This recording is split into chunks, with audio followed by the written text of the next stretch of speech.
चलिए, hello to all, स्वागत है आप सबका एक बार फिर एटर्नल क्लासेस के अंदर। क्या पढ़ रहे हैं बेटा अपन? We are studying class 10th economics chapter number 2 sectors of Indian economy. क्या पढ़ रहे हैं बेटा अपन? Class 10th economics chapter number 2 sectors of Indian economy. अब तक हमने इस चैप्टर के अंदर कितनी चीजें पढ़ चुके हैं, क्या क्या पढ़ चुके हैं? तो हमने जो सेक्टर्स हैं वो कई बेसिस पे क्लासिफाई किया था। हमारे जो इंडियन इकोनॉमी के सेक्टर्स हैं हमने उनको कई बेसिस पे क्या किया है बेटा? क्लासिफाई किया है। हमने उनको कौन कौन से बेसिस पे क्लासिफाई किया? अब तक हमने प्राइमरी, टर्शियरी और सर्विस सेक्टर के बेस पर क्लासिफाई किया है। अब इन्हीं सेक्टर्स को, मतलब बहुत सारी जो activities, all the people are working something somewhere, हमारे जितने भी लोग हैं वो कहीं ना कहीं कोई ना कोई काम कर रहे हैं। तो हर व्यक्ति के द्वारा किए जाने वाले कामों को हमने किसी न किसी सेक्टर के अंदर डिवाइड किया। तो चाहे हमने अब तक उसको प्राइमरी सेक्टर में डिवाइड किया, चाहे हमने उसको अभी तक सेकेंडरी में डिवाइड किया है, चाहे हमने उसको अभी तक टर्शियरी सेक्टर में डिवाइड किया है। अब हम थोड़ा सा आगे बढ़ेंगे, हम यही क्लासिफिकेशन को ना थोड़ा सा और चेंज करते हैं। हम इन्हीं सेक्टर्स को डिवाइड करते हैं किसी और बेसिस पर। क्या है बेटा? कि division of sectors as organised and unorganised sector. क्या मतलब है? देखो, ऑर्गेनाइज्ड एंड अनऑर्गेनाइज्ड, क्या बात कर रहे हैं बेटा अपन? Organised and unorganised. देखो नाम से समझो, ऑर्गेनाइज्ड मतलब जो व्यवस्थित है, अनऑर्गेनाइज्ड मतलब जो व्यवस्थित नहीं है। ऑर्गेनाइज्ड मतलब जहां पर रेगुलर पैसा मिलता है, अनऑर्गेनाइज्ड मतलब जहां पर रेगुलर पैसा नहीं मिलता है। ऑर्गेनाइज्ड मतलब कि जहां पर जॉब की सिक्योरिटी है, एक बार नौकरी लग गई बिना किसी कारण के आपको नहीं निकाला जाएगा। अनऑर्गेनाइज्ड मतलब कि भैया नौकरी लग गई तो गारंटी नहीं है परमानेंट जॉब मिल गया, अब वो कभी भी नौकरी से निकाला जा सकता है। ऑर्गेनाइज्ड मतलब जहां पर आपकी इज्जत है, वर्कर से उनको रिस्पेक्ट मिलती है, वर्कर से जो है ना उनको एक रिस्पेक्ट मिलती है, उनको एक स्टेटस है, उनको काम करने में मजा आता है। वहां पर वो व्यक्ति जो काम कर रहा है ना, वो मजबूरी में काम नहीं कर रहा है, वो अपनी इच्छा से खुशी खुशी वहां पर काम कर रहा है। अनऑर्गेनाइज में काम करने वाले व्यक्ति की मजबूरी है। क्यों मजबूरी है? क्योंकि उसको ऑर्गेनाइज सेक्टर में जॉब नहीं मिल रहा है। ऑर्गेनाइज में छुट्टी मिलती है, और अब छुट्टी मिलती है मतलब ये कि छुट्टी जिस दिन मिलेगी ना उस दिन का पैसा भी आपको मिलेगा। अनऑर्गेनाइज में छुट्टी का पैसा नहीं मिलता है। अगर आप जिस दिन काम पे नहीं गए, आपको छुट्टी चाहिए, छुट्टी तो मिल जाएगी, लेकिन जिस दिन काम पे नहीं जाओगे उस दिन का पैसा कट जाता है। ऐसे बहुत सारे चीजें हमको देखने को मिलेगी। इन सब चीजों के बेसिस पर हम डिवाइड करेंगे। किसके बेसिस पर? इकोनॉमिक एक्टिविटीज को हमने वर्किंग कंडीशंस के बेस पर डिवाइड किया। किस बेसिस पर बेटा? अगर हम इकोनॉमिक एक्टिविटीज को वर्किंग कंडीशंस के बेस पर डिवाइड करें, किस बेसिस पे डिवाइड करें बेटा? अगर वर्किंग कंडीशंस के बेस पे डिवाइड करें तो हमारे को दो सेक्टर मिलते हैं। कौन कौन से दो सेक्टर मिलते हैं बेटा? एक मिलेगा ऑर्गेनाइज सेक्टर और दूसरा मिलेगा अनऑर्गेनाइज सेक्टर। आपकी बुक में ना एग्जांपल दिया हुआ है ना। इसमें जो स्टोरी है कांता और कमल, इन दोनों की स्टोरी की बात करते हैं। कांता है और कांता के घर के पड़ोस में कौन रहता है? कमल रहता है। अब कांता की बात सुनो आप, कि कांता क्या करती है? एक ऑफिस में काम करती है, डेली सुबह 9:30 बजे ऑफिस जाना और शाम को 5:30 बजे ऑफिस से घर आ जाना। मतलब ड्यूटी 9:30 से 5:30 फिक्स 8 घंटे की इसकी जॉब है। Working hours normal working hours है। दूसरा, उसको हर महीने रेगुलरली महीने के एंड में सैलरी मिल जाती है। सैलरी के अलावा उसको प्रोविडेंट फंड का पैसा अलग मिलता है। प्रोविडेंट फंड क्या होता है बेटा? जो हर व्यक्ति की सैलरी में से कुछ पैसा काटा जाता है और वो बाद में जब रिटायर होते हैं ना तो पूरा पैसा एक साथ इकट्ठा मिलता है। एक अच्छी स्कीम है, सरकार द्वारा चलाई गई है, जिसमें मतलब आपकी जब नौकरी खत्म हो जाएगी ना उसके बाद भी आपके पास इनकम सिक्योर हो जाती है। प्रोविडेंट फंड का पैसा मिलता है as per the rules made by the government. उसके अलावा उसको मेडिकल एंड अदर अलाउंसेस मिलते हैं। अगर वो बीमार हो जाती है तो उसका पैसा भी जहां पर वो जॉब करती है वहां से उसको मिल जाता है, इलाज का खर्चे का सारे पैसा उसको मिल जाता है, मतलब उनका बर्डन उसके ऊपर नहीं है। इसके अलावा संडे के दिन उसको ऑफिस नहीं जाना होता, उसको ये पेड हॉलीडे, मतलब ऑफिस नहीं जाएगी तो भी उस दिन संडे का पैसा भी उसको मिलेगा, छुट्टी रहती फिर भी पैसा मिलेगा। जब उसको जॉब लगी तब उसको एक अपॉइंटमेंट लेटर भी दिया गया जिसमें उस जॉब के रिलेटेड सारी टर्म्स एंड कंडीशंस अवेलेबल थी, मतलब सारा काम सिस्टमैटिक वे में हुआ। दूसरी तरफ बात करें बेटा किसकी, अपन कमल की। कमल कौन है? कांता का पड़ोसी है। वो एक डेली वेज लेबर है, पास की बनिया की दुकान है, लाला जी की दुकान है, वहां पर है ना, वो मजदूरी करता है, काम करता है दुकान पे। वो सुबह 7:30 बजे काम पे जाता है, रात को 8:30 बजे काम से आता है।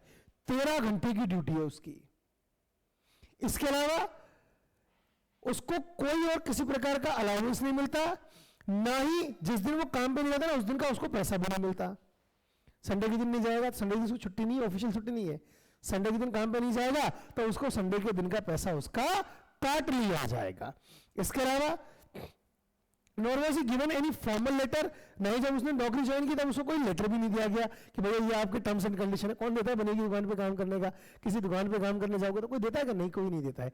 इस तरह का नहीं होता है। तो कमल के साथ दिक्कत क्या है? तो कमल के पास इनसिक्योरिटी है। अच्छा, इसके अलावा वो जो बनिया लाला जो है ना, उसको जब इच्छा होगी कभी भी उसको दुकान से निकाल भी सकता है, नौकरी से कभी भी हटा सकता है, कांता को नहीं हटा सकते। तो कांता जहां पर काम कर रही है, इन सारे फीचर्स से देखने को मिलता है कि कांता जहां पर काम करती है वो ऑर्गेनाइज सेक्टर है, और कमल जहां पर काम कर रहा है वो क्या है?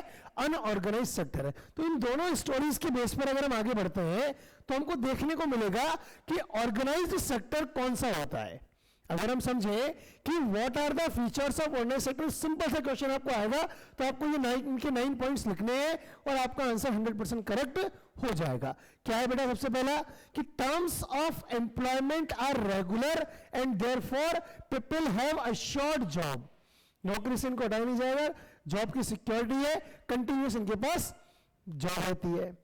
They are registered by the government and have to follow its rules and regulations which are given in various laws such as Factory Act, Minimum Wage Act, Payment of Gratuity Act, Shops and Establishment Act। मतलब ये जो formal sector में, organise sector में काम करने वाले जितने भी लोग हैं ना, इनका रजिस्ट्रेशन होता है सरकार के पास, और जहां पर काम कर रहे हैं उन फैक्ट्री से गवर्नमेंट में रजिस्ट्रेशन होता है।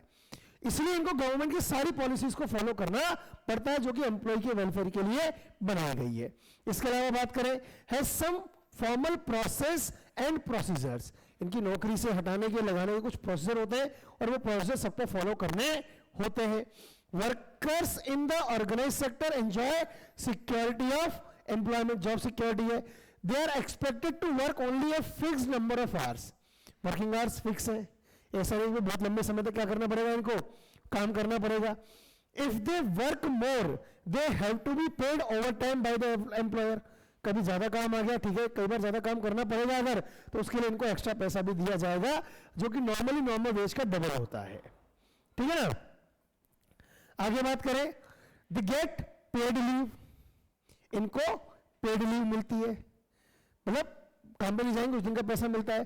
पेमेंट ड्यूरिंग हॉलीडेज, छुट्टियों का पैसा मिलता है। प्रोविडेंट फंड इनको मिलता है, ग्रेच्युटी मिलती है, मेडिकल बेनिफिट्स मिलते हैं। जहां पर काम करते हैं वहां पर फैसिलिटी अच्छी रहती है, जैसे facilities like drinking water facility and safe working environment की फैसिलिटी भी इनके पास अवेलेबल होती है। मतलब गवर्नमेंट के साथ चलना पड़ता है तो कोई इनको परेशानी नहीं है। इसके अलावा जब ये रिटायर होते हैं तो इनको पेंशन भी दी जाती है। तो ये ऑर्गेनाइज सेक्टर में काम करने वाले लोगों के लिए बेनिफिट्स है। वहीं दूसरी तरफ अगर हम देखें किन के बारे में बात करें, अगर हम we will talk about unorganised sector. अगर हम किसके बारे में बात करें बेटा, अगर हम if we will talk about unorganized sector, तो ये कौन है बेटा, ध्यान देना कि the unorganized sector is characterized by small and scattered units, छोटे छोटे यूनिट्स में बटा हुआ है, which are largely outside the control of the government, जिनके ऊपर सरकार का कोई नियंत्रण नहीं है, तो ये अपनी मनमर्जी करते हैं, अपने एम्प्लॉयर्स को कोई बेनिफिट्स वगैरह प्रोवाइड नहीं करवाते हैं। इसके अलावा बात करें अगर अपन, और क्या होता है, there are rules and regulations but these are not followed। Rules and regulations इनके लिए भी है लेकिन कोई इनको फॉलो नहीं करता है। कहां पर? अनऑर्गेनाइज्ड सेक्टर में। जॉब की कोई सिक्योरिटी नहीं है, जॉब्स अगर मिलती है तो बहुत कम पैसा दिया जाता है, और जनरली इनकी जॉब्स भी क्या नहीं होती है, रेगुलर नहीं होती है, कभी भी नौकरी से हटाया जा सकता है। There is no provision for overtime, अगर कभी एक्स्ट्रा काम करवाएंगे तो उसके लिए एक्स्ट्रा पैसा नहीं मिलेगा, करना पड़ता है। पेड लीव नहीं है इनके लिए कोई, जिस दिन काम में नहीं जाएंगे पैसा कट जाएगा। कोई हॉलीडे नहीं है, छुट्टियां नहीं मिलती, लीव ड्यू टू सिकनेस, बीमारी की वजह से छुट्टियां मिल जाए, ऐसा भी कुछ नहीं है, और इवन इनका एम्प्लॉयमेंट भी क्या नहीं है बेटा, सिक्योर नहीं है। People can be asked to leave without any reason, इनको कभी भी नौकरी से हटाया जा सकता है। People employed as seasonal worker, seasonal worker मतलब कि कई बार सीजन के टाइम पर, जैसे गर्मियों के दिनों में या पर्टिकुलर सीजन में जब डिमांड ज्यादा है तो उनको हायर कर लिया जाता है, डिमांड खत्म इनको वापस नौकरी से हटा दिया जाता है, रेगुलर जॉब इनके पास नहीं है। Job depends on the whims of the employer, जो नौकरी देने वाला है उसकी मर्जी पे डिपेंड करता है कि भैया इनको नौकरी दी जानी चाहिए या इनकी नौकरी रेगुलर रहनी चाहिए या नहीं रहनी चाहिए। क्लियर है यहां तक? बात समझ में आ गई बेटा? यहां तक आगे बढ़ते। तो ये सब चीजें क्या थी बेटा कि ऑर्गेनाइज्ड और अनऑर्गेनाइज सेक्टर के बारे में पढ़ा। अब हमने देखा कि भैया अनऑर्गेनाइज सेक्टर में समस्याएं बहुत है, अनऑर्गेनाइज सेक्टर में समस्याएं बहुत है, तो काम ही मत करो ना अनऑर्गेनाइज सेक्टर में। क्यों एम्प्लॉयर्स अनऑर्गेनाइज सेक्टर में काम कर रहे हैं?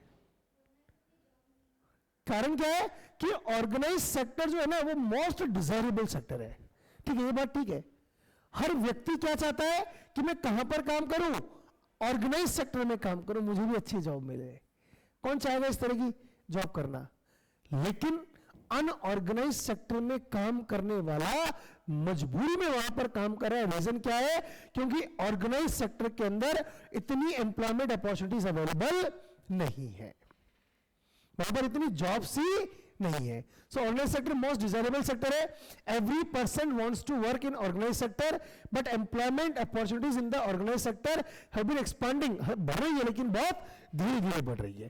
पॉपुलेशन बहुत तेजी से बढ़ रही है, लेकिन यहां पर जॉब अपॉर्चुनिटीज क्या है? बहुत धीरे धीरे बढ़ रही है। क्लियर है बेटा यहां तक? आगे बात करें, देखिए और क्या लिखा है, बहुत ध्यान से समझेंगे बेटा। अब it is also common to find many organized sectors enterprises in the unorganized sector। देखो बड़ी अच्छी लाइन लिखी है। अब इस बात को समझने की बात है। क्या समझने की बात है? ध्यान देना कि हमने बात की कि ऑर्गेनाइज्ड और अनऑर्गेनाइज्ड, इन दोनों के बीच में हमने अंतर समझा। ऑर्गेनाइज्ड और एक तरफ क्या था? अनऑर्गेनाइज्ड। और हमने अभी जो इनके बीच में कंपैरिजन किया, जो एनालाइज हमने किया, उस एनालाइज से क्या पता लगा भैया कि ऑर्गेनाइज सेक्टर गुड है और अनऑर्गेनाइज सेक्टर नॉट गुड है। ये इतना अच्छा नहीं है, लेकिन ये प्रोस्पेक्टिव है एम्प्लॉय के पॉइंट ऑफ व्यू से। किसके पॉइंट ऑफ व्यू से बात करें अगर हम? ये एम्प्लॉय के पॉइंट ऑफ व्यू से। अब आप इसी बात को सोच के देखो, किसके पॉइंट ऑफ व्यू से बेटा? एम्प्लॉयर के पॉइंट ऑफ व्यू से। भैया अगर वो ऑर्गेनाइज सेक्टर की तरह काम करवाएगा अपने एम्प्लॉय से, तो उसको उनको सारे अलाउंस देने पड़ेंगे। खर्चे किसके बढ़े? एम्प्लॉयर के। पेड लीव्स देनी पड़ेगी, खर्चे किसके बढ़े? एम्प्लॉयर के। तो एम्प्लॉयर क्या चाहेगा कि मैं रहूं ऑर्गेनाइज्ड, लेकिन मेरे यहां पर काम कैसा चले? अनऑर्गेनाइज्ड के जैसा। मैं यहां पर लोगों को हायर करूं, लेकिन छुट्टी का पैसा उनका काट लूं, मैं उनको कोई अलाउंस दे दूं। तो अगर अनऑर्गेनाइज सेक्टर की तरह वो काम करेगा तो फायदा किसको है? एम्प्लॉयर को। इसीलिए कॉमनली बहुत हमें ये चीजें देखने को मिल जाती है। It is also common to find, क्या देखने को मिलता है बेटा? फाइंड कि मैनी ऑर्गेनाइज सेक्टर एंटरप्राइजेस, कि बहुत सारी ऐसी ऑर्गेनाइज सेक्टर की एंटरप्राइजेस है जो कि अनऑर्गेनाइज सेक्टर की तरह काम कर रही है। होने को तो वो क्या है? ऑर्गेनाइज सेक्टर की एंटरप्राइजेस है, लेकिन काम कैसे करना चाहती है? अनऑर्गेनाइज सेक्टर की तरह वो काम करना चाहती है, क्योंकि उसमें उनको फायदा है। बात समझ में आई? आगे लिखा है, they adopt such strategies to evade taxes. क्यों करती है वो ऐसा काम? ताकि प्रॉफिट ज्यादा हो और टैक्सेस से वो बचा सके, टैक्स की चोरी कर सके। And refuse to follow laws, ताकि वो लोग भी क्या नहीं कर पाए, मतलब उनको जो कानून मानने पड़ रहे हैं ना, वो कानून उनको नहीं मानने पड़े। दैट प्रोटेक्ट लेबरर्स, लेबरर्स के लिए, श्रमिकों के लिए जो कानून बनाए ना देश ने, सरकार ने, देश की सरकार ने, वो उनको फॉलो नहीं करने पड़े। बात समझ में आई यहां तक? यही रीजन है, उसको बेनिफिट होगा। एज ए रिजल्ट इसका परिणाम क्या लिखना कि a large number of workers are forced to enter the unorganized jobs which pay a very low salary। ज्यादातर लोगों को अनऑर्गेनाइज सेक्टर में काम करना पड़ता है जहां पर उनका पेमेंट बहुत कम है। क्योंकि ऑर्गेनाइज वाले भी क्या कर रहे हैं, अनऑर्गेनाइज से काम करना चाहते हैं। एक और बात देखिए अगर हम, कि ऑर्गेनाइज सेक्टर में क्या होता है, जो वर्कर्स है ना उनका एक्सप्लॉइटेशन किया जाता है, उनका शोषण किया जाता है, उनको परेशान किया जाता है, पैसा कम दे रहे हो, काम ज्यादा करा रहे हो, सेफ वर्किंग कंडीशंस नहीं है, तो क्या है ये एक्सप्लॉइटेशन हो रहा है। तो जरूरत क्या है कि ऐसे वर्कर्स जिनका अनऑर्गेनाइज सेक्टर में क्या हो रहा है बेटा, एक्सप्लॉइटेशन हो रहा है, उनको प्रोटेक्ट करने की जरूरत है, उनको बचाने की जरूरत है, उनकी मदद करने की आवश्यकता है। किससे किससे बचाना है, किससे मदद करनी है, वो बात करें अगर हम। दूसरी बात कि इनको बचाया कैसे जाए, how to protect workers in the unorganised sector. Unorganised sector में वर्कर्स की मदद कैसे की जा सकती है।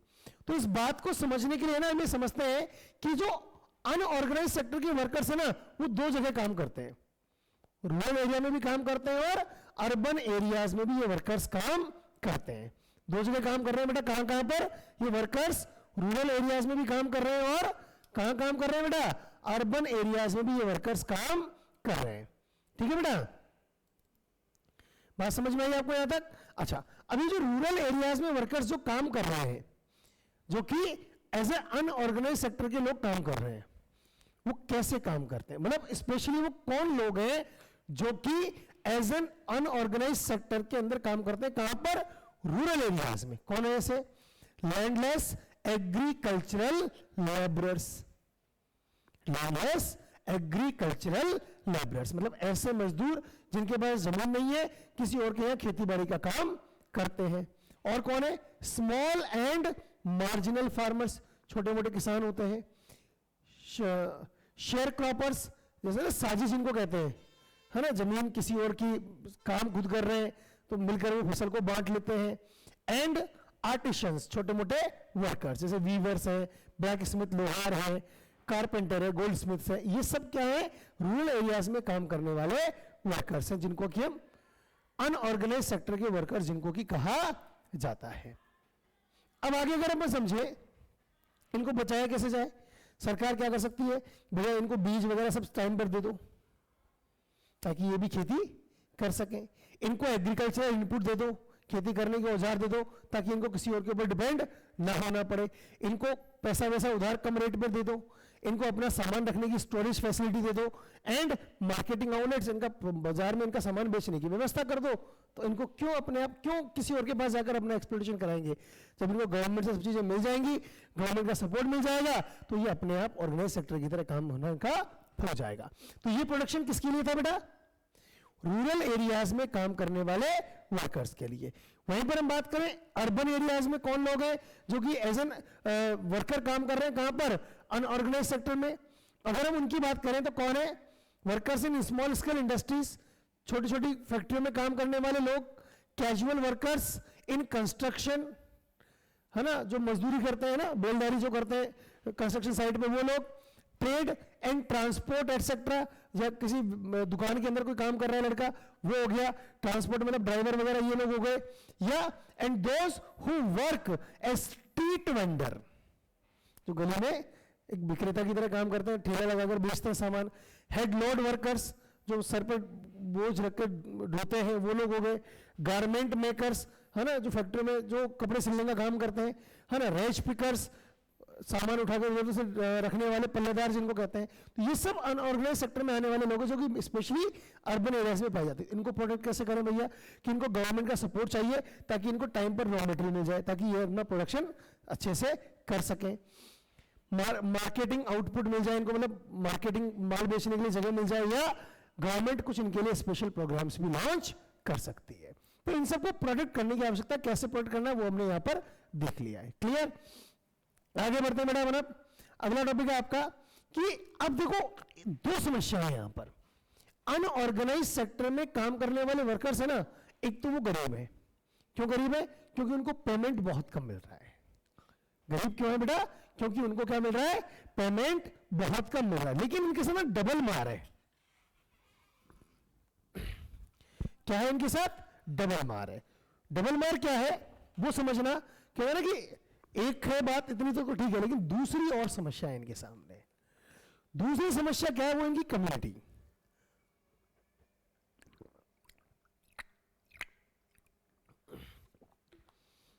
देखो, आपको क्लास 9th की अगर थोड़ी सी बातें याद है तो हमने क्लास 9th के अंदर एक बात पढ़ी थी कि इंडिया में वल्नरेबल ग्रुप्स कौन कौन से हैं। Vulnerable groups SC ST schedule caste schedule tribes के लोग जो है वो वल्नरेबल कैटेगरी में आते हैं। तो workers from schedule caste tribe and backward communities find themselves in the unorganised sector. वो अपनी कम्युनिटी की वजह से भी अपने आप को अनऑर्गेनाइज्ड सेक्टर के अंदर पाते हैं।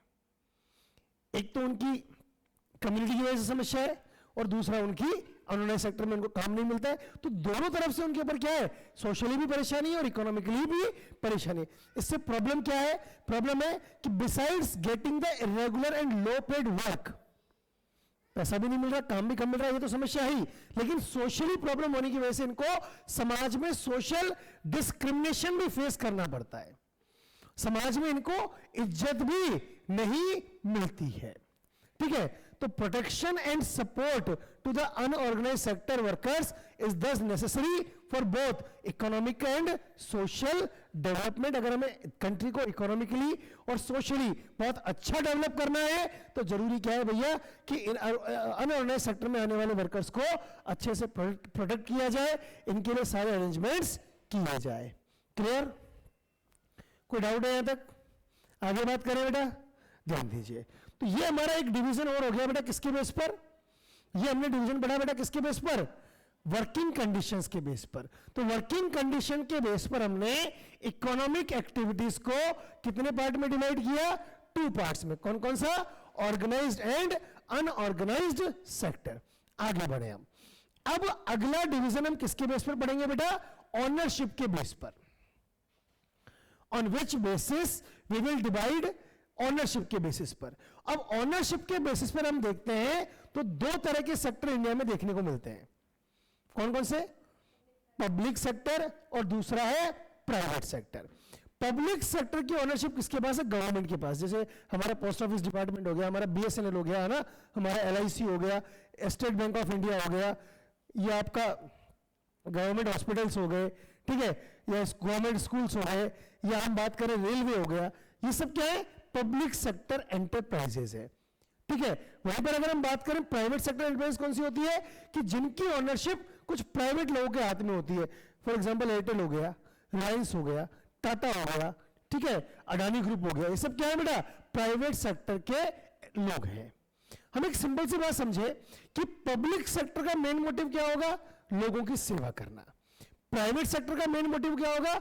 ज्यादा से ज्यादा पैसा कमाना। तो ये एक बहुत बड़ा अंतर हमको देखने को मिलता है, service motive and profit motive. Clear? आगे देखते हैं बेटा अपन, ध्यान देना। पब्लिक सेक्टर का मोटिव क्या है बेटा? Service motive.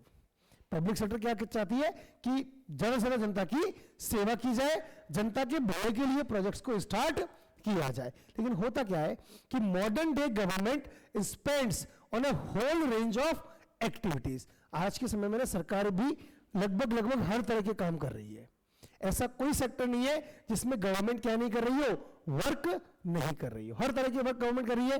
कौन कौन सी एक्टिविटीज है और गवर्नमेंट को ये सारे काम क्यों करने पड़ते हैं? ये बहुत बड़ी बात है। Why do government spend on such activities? दूसरी बात, गवर्नमेंट अगर पूरा खर्चा कर रही है, सेवा दे रही है, लोगों को फ्री में दे रही है या बहुत कम न्यूनतम चार्ज करती है, तो आप ये सोच के देखो सरकार के पास वो पैसा कहां से आता है? सरकार को भी खर्चा तो करना ही पड़ रहा है, पैसे की व्यवस्था कहां से होती है? तो सरकार के पास वो पैसा कहां से आता है? जो लोग पैसा कमा रहे हैं उनसे सरकार क्या लेती है? टैक्स लेती है, और उस टैक्स को वापस किसके रूप में? सर्विसेज के रूप में जनता को उपलब्ध करवा देती है। अब एक और क्वेश्चन आया कि क्यों गवर्नमेंट को इन सारी एक्टिविटीज में आना पड़ता है, क्यों सरकार को ये काम करने पड़ते हैं, क्यों प्राइवेट सेक्टर ये सारे काम नहीं कर सकता? उसके रीजन हम देखते हैं बेटा, ध्यान दो। Why government is needed to spend?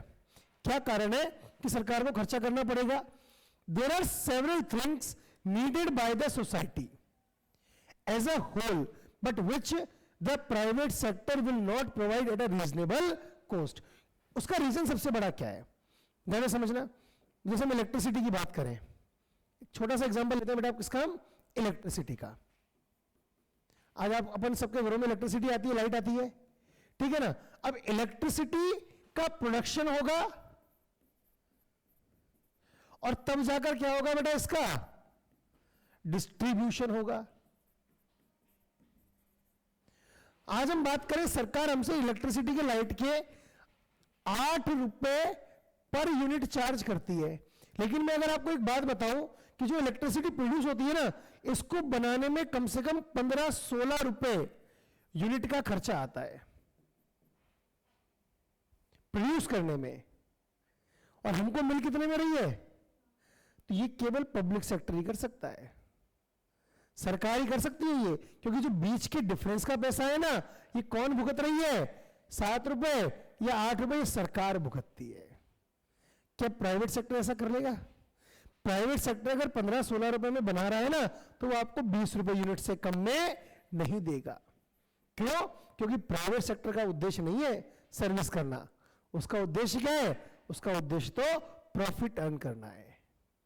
बात समझ में आ रही ना। दूसरी बात, ऐसी बहुत सारी चीजें हैं बेसिक सर्विसेज में जिनको शुरू करने के लिए ना पहले बहुत बड़ा सेटअप लगाना पड़ता है, और उस सेटअप में बहुत हैवी इन्वेस्टमेंट करना पड़ता है, और हैवी इन्वेस्टमेंट इतना हैवी होता है वो कि मतलब उसको सेटअप बनाने में 8-10 साल लग जाते हैं। तो 8-10 साल तो केवल खर्चा होगा, उसके बाद कहीं जाकर थोड़ा बहुत प्रॉफिट अर्न होना शुरू होगा। तो प्राइवेट सेक्टर कभी भी इतना वेट नहीं करेगा कि 8-10 साल तक केवल इन्वेस्टमेंट करे और उसके बाद उससे पैसा कमाने के बारे में सोचे। तो ये भी हमको रीजन देखने को मिलता है। तो कुछ रीजन हमने देखे जिनकी वजह से प्राइवेट सेक्टर क्या करता है, को पीछे रखकर गवर्नमेंट सेक्टर को ये सारे काम करने पड़ते हैं। जैसे नीड स्पेंडिंग, क्यों करना पड़ता है कि need spending large some of money which is beyond the capacity of the private sector, क्योंकि प्राइवेट सेक्टर के बस की बात नहीं है इतना खर्चा करके उस सेटअप को स्टार्ट कर सके। दूसरा, collecting money from thousands of people who use these facilities is not easy। अच्छा, जितने लोग काम कर रहे, जो अब जैसे इलेक्ट्रिसिटी है देश के हर घर में यूज की जाती है, अब हर व्यक्ति से पैसा कलेक्ट करना ये भी कोई आम बात नहीं है, बहुत बड़ी बात है। If they do provide these things, चलो फिर भी उन्होंने प्रोवाइड करवा दिया कि they would charge a high rate for their use, अभी एग्जांपल दिया, तो प्रॉफिट जोड़ के ही पैसा लेंगे। 10 government have to undertake such heavy spending, इसी वजह, ये 3 रीजन है जिनकी वजह से गवर्नमेंट को क्या करना पड़ता है, फिर आगे आना पड़ता है, खर्चा करना पड़ता है, and ensure that these facilities are available for everyone, कि सबको अवेलेबल हो सके। क्लियर? कोई डाउट है बेटा? आगे बढ़े अगर अपन, there are some activities which the government has to support, for example selling electricity at cost of generation may push the cost of production of goods in many industries, PDS etc। ये बात समझ में आई? Confusion है, समझना बात को। इसी example समझो ना आप। आज एक बात बताओ, लाइट का खर्चा 8 रुपए यूनिट है, हर इंडस्ट्री के अंदर लाइट यूज हो रही है। जैसे मान लो टॉय मैन्युफैक्चरिंग कंपनी है, अब लाइट का खर्चा अगर 8 रुपए यूनिट है ना, तो वो टॉय बाजार में 100 रुपए का बिक रहा है। अगर लाइट महंगी होगी तो इसकी पहली बात तो लाइट का बटन बढ़ जाएगा।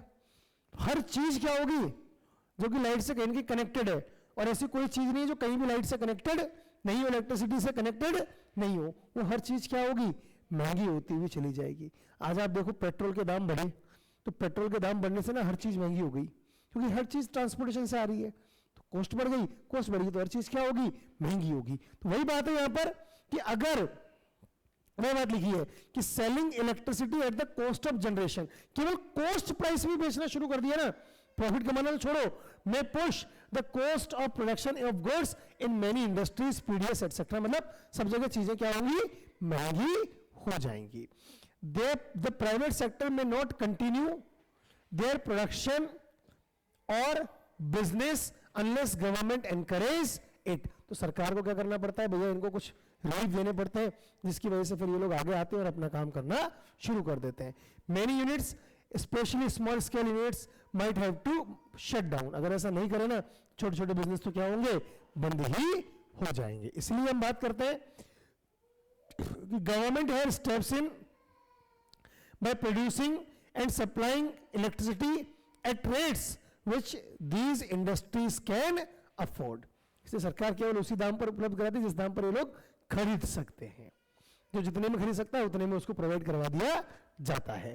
Government has to bear part of the cost. बचा हुआ पैसा कौन भुगतती है? सरकार भुगतती है. ठीक है, आगे बढ़ते हैं अपन.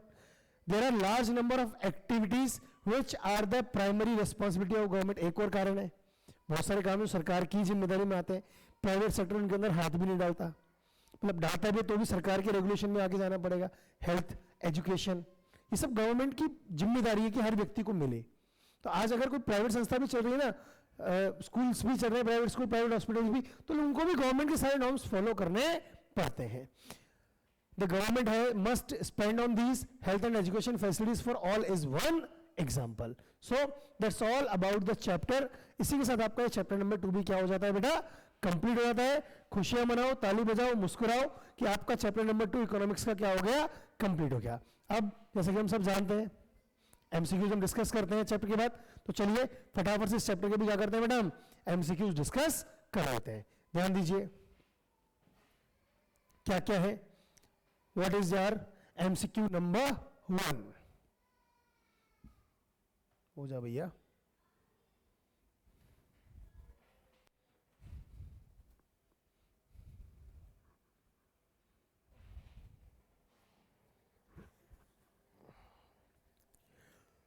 चलिए बताइए. Question number 1, who carries economic activities? Individuals, firms, government और all of these?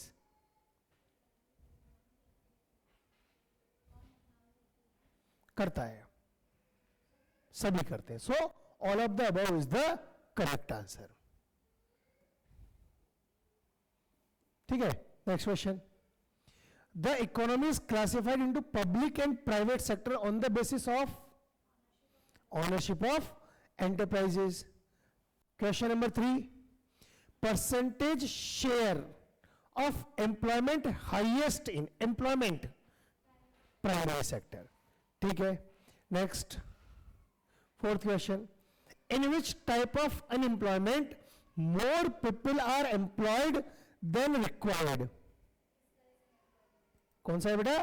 Disguised unemployment. Very good. Next question, workers in which sector do not produce goods?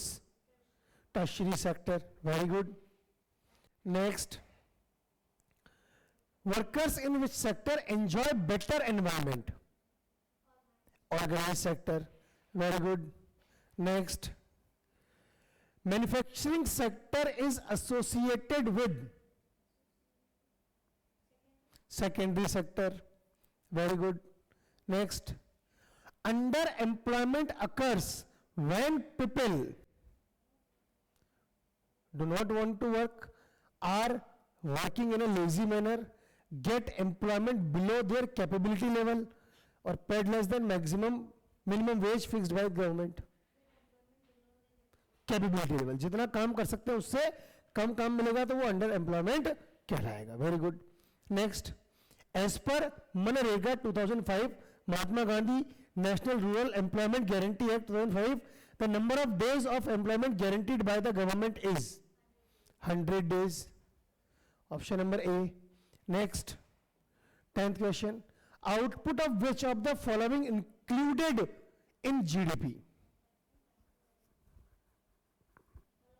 All of the above. Very good.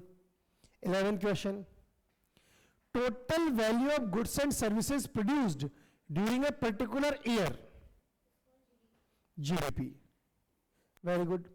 Next, the sum of production in the 3 sectors within the country is called gross domestic product. Next question, government owns most of the assets and provides all services in the public sector. Very good.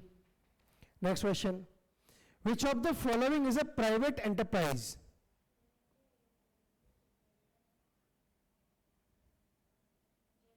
Jet Airlines is the private enterprise. Next, who controls the unorganized sector?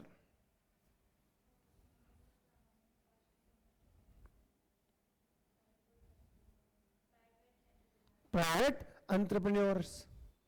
Next, when we produce a good by exploiting natural resource, it is an activity of sector, primary sector. Very good. Next, what is an organized sector?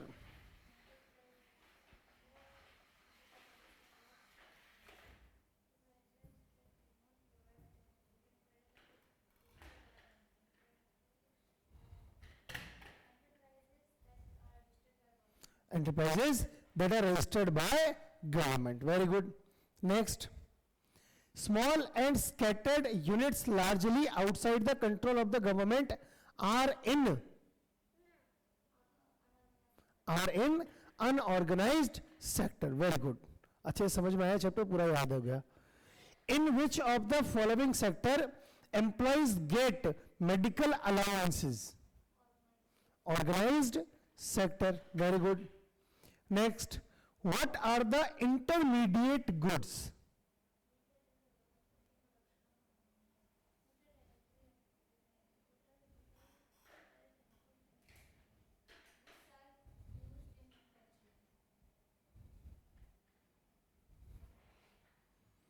Goods that are used in production of final goods and services. Manufacturing में तो raw material भी काम आता है, तो intermediate थोड़ी हो जाएगा वो. फाइनल गुड्स बनाने के लिए जो प्रोडक्ट, जो गुड्स यूज आएंगे वो सब इंटरमीडिएट कहलाएंगे. क्लियर? आगे, employment opportunities have been expanded very slowly in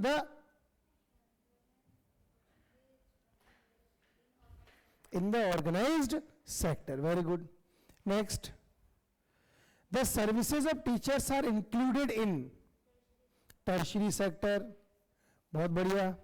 Next, producing a good by exploiting natural resources is an activity of primary sector. दोबारा आ गया शायद क्वेश्चन, है ना? चलिए कोई बात नहीं. Enterprises that are registered by government are included in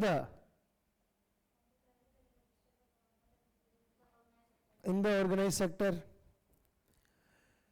The products of secondary sector are